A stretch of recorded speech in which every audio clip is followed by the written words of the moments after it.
Merci. Pour le groupe SRC, la parole est à Madame Touraine pour 10 minutes.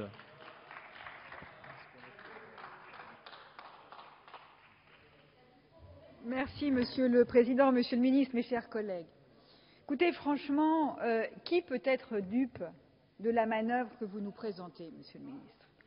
Franchement, à un an des élections présidentielles, vous arrivez avec un texte dont manifestement l'objectif n'est pas de convaincre les parlementaires, d'ailleurs ils ne sont pas là de votre côté, mais il s'agit de faire du théâtre, de la gesticulation pour l'opinion, en essayant d'installer l'idée qu'au fond, il y aurait d'un côté les gens responsables, vous, et de l'autre côté, les dépensiers, les irresponsables, ceux qui ne savent pas gérer, nous, la gauche.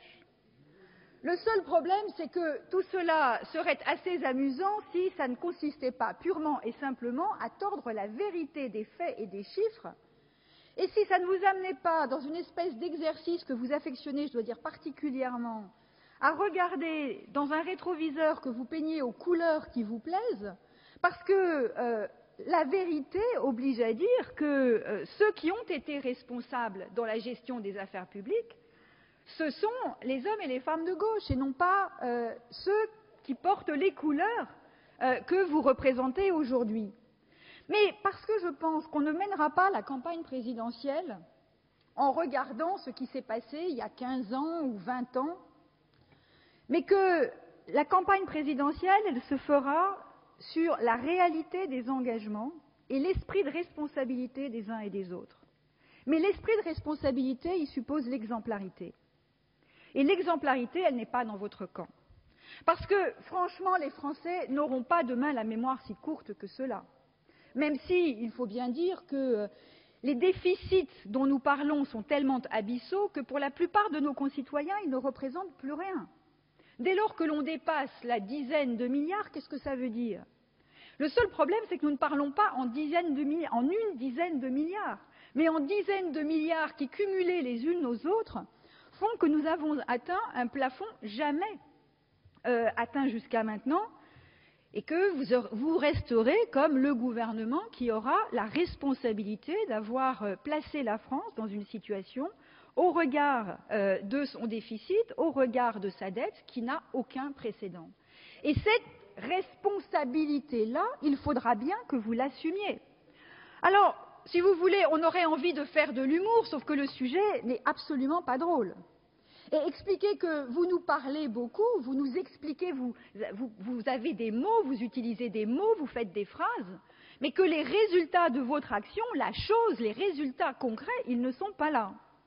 Et comment peut-on faire confiance à un gouvernement qui nous explique que demain, il faudra faire preuve de rigueur, qu'après la prochaine élection, il faudra mettre en œuvre de nouvelles règles, alors qu'au cours des années précédentes, vous n'avez pas respecté les objectifs que vous prétendiez vous fixer. Alors évidemment, le discours que vous nous tenez, c'est la crise, la crise, la crise. La crise, elle a bon dos. Parce qu'avant 2008, il n'y avait pas de crise. Avant 2008, il n'y avait pas de crise. Et la Cour des comptes elle-même considère qu'un tiers seulement du déficit est imputable à la crise. En matière de déficit social, pour prendre des références très précises, regardons la situation depuis 2002-2003. Depuis 2003, le déficit est systématiquement de l'ordre de la dizaine de milliards d'euros. Il y a eu, nous a dit M. Méhaignerie, il y a eu une amorce de rétablissement et la crise est venue freiner dans son élan la politique structurelle ou soi-disant structurelle de gouvernement. Mais regardons les données. La seule année où le déficit de la sécurité sociale descend en dessous des 10 milliards pour aller jusqu'à 8,7, avouez que l'effort est colossal, c'est 2006. Et dès l'année suivante, on retombe au-delà des 10 milliards de déficit. Donc la crise n'a rien à voir avec la situation que nous évoquons, puisque c'est une période de relative croissance, avec une augmentation de la masse salariale et une augmentation des cotisations. On voit bien que donc votre discours qui consiste à faire de la crise le seul élément explicatif n'a absolument aucune validité et que, j'y reviendrai dans un instant, le sujet de fond, c'est que vous n'avez pas mis en œuvre les politiques structurelles qui étaient nécessaires pour revoir les déficits à la baisse. Et donc on peut se demander, c'est la deuxième chose sur laquelle je voudrais m'arrêter un instant, on peut se demander, dès lors que l'enjeu c'est la mise en place de politiques structurelles, ce que la Constitution vient faire dans l'histoire. Parce qu'en admettant même qu'il faille engager des politiques qui permettent de mieux contrôler, de mieux réviser au cours de l'année, par exemple, les dispositifs de dépenses, en quoi est-ce que la constitutionnalisation des garde-fous va-t-elle garantir que les lignes jaunes ou blanches ne seront pas franchies? On voit bien que les règles constitutionnelles qui existent, au premier chef desquelles il faut évidemment placer les règles issues du traité de Maastricht, ne sont pas aujourd'hui respectées. Et que constitutionnaliser ou pas, cela ne change strictement rien. On pourrait revenir également sur l'épisode qui nous a occupés il n'y a pas si longtemps, il y a quelques mois, qui a consisté à modifier la règle constitutionnelle sur la date limite d'application de la durée de validité de la CADES, règle que vous aviez vous-même fixée, et ce qu'un texte avait inscrit, un autre texte l'a désinscrit. Donc on voit bien que l'affichage est intéressant peut-être à court terme, mais qu'il n'est en rien garant d'une politique de sérieux, de responsabilité et d'efficacité.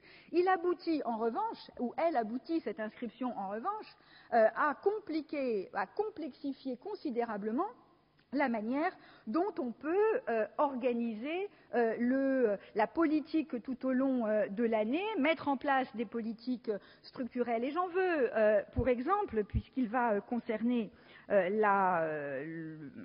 disons le projet, non pas le projet de loi, mais la rectification de la loi de finances des financements de la sécurité sociale, la récente réforme que vous avez annoncée sur la fameuse prime à 1 000 €.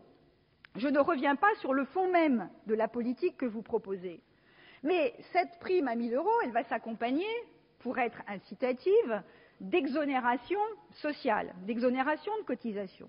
Donc on voit bien que d'un côté, vous nous expliquez qu'il faut faire preuve de rigueur, que vous nous expliquez qu'il faut faire la chasse aux niches, même si, lorsque nous vous avons proposé de revenir sur un certain nombre de niches qui existent, vous avez systématiquement refusé de le faire au cours des dernières années. Et la première mesure que nous allons être amenés dans les semaines qui viennent à examiner, non pas à voter pour ce qui nous concerne, mais à examiner, ça va être un dispositif d'inspiration gouvernementale consistant à introduire des exonérations de cotisations et à l'introduire d'une manière hyper compliqué et hyper complexe. C'est-à-dire que non seulement vous ne respectez pas vous-même la règle de la rigueur que vous prétendez imposer à vos successeurs, mais vous le faites dans des conditions telles que cela va compliquer le débat et la procédure parlementaire. On voit bien que, encore une fois pour vous, l'enjeu est avant tout un enjeu d'affichage, un enjeu au fond théâtral qui va consister à installer une certaine image dans le débat public, dans la perspective de la présidentielle. Et puis le troisième point sur lequel je voulais évidemment m'arrêter un instant, c'est que tout cela est assez préoccupant et problématique pour les politiques sociales. Parce que M. Bure disait d'ailleurs dans son rapport qu'il y avait une culture du déficit dans notre pays. Je vois qu'il faisait preuve de lucidité pour les gouvernements qui ont occupé des responsabilités depuis une dizaine d'années.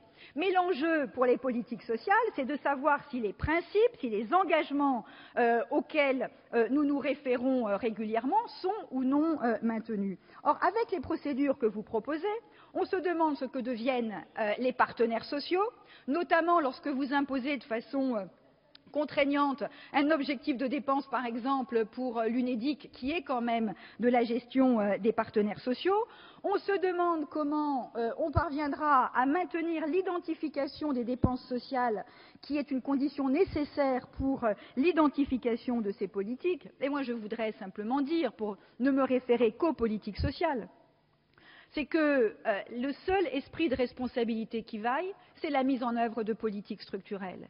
Et en matière de retraite, vous avez tourné le dos résolument aux politiques structurelles en supprimant le fonds de réserve des retraites, qui était une politique d'avenir et un engagement dans la durée qui faisait preuve de responsabilité dans le moyen et dans le long terme. Vous avez tourné le dos pour des effets de manche immédiats à ce qui permettait de garantir dans la durée le rétablissement des comptes. Autre exemple, les politiques de santé. On sait très bien aujourd'hui qu'il y a des efforts à engager, mais vous avez fait le choix de multiplier les petits déremboursements de ci, de là, de ne pas engager de politique de suppression des niches qui soient résolues, l'exemple de la prime à 1 000 € le montre encore, et vous avez reculé systématiquement devant tout ce qui est aujourd'hui considéré comme nécessaire, c'est-à-dire la refonte du cadre de l'exercice de la médecine libérale, la mise en place du plafonnement des dépassements d'honoraires, l'encadrement des installations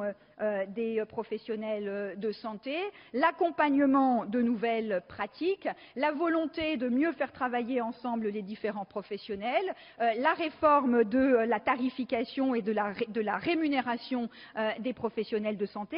Ça, c'était des réformes structurelles qui engageaient dans l'avenir, qui permettaient d'inscrire une politique de la sécurité sociale dans un horizon de moyen terme, plutôt que de se satisfaire des expédients que vous avez jusqu'à maintenant privilégiés. Voilà, Monsieur le Ministre, la raison pour laquelle nous ne pouvons pas croire dans ce que vous nous proposez, et je dirais même que nous ne pouvons même pas croire que vous y croyez vous-même. En réalité, votre volonté est une volonté d'affichage, une volonté de gesticulation, une volonté de leurrer les Français dans la perspective des élections de l'année prochaine, mais à l'évidence, les Français ne se laisseront pas leurrer ainsi, car avant de donner des leçons, il faut savoir être exemplaire. Merci.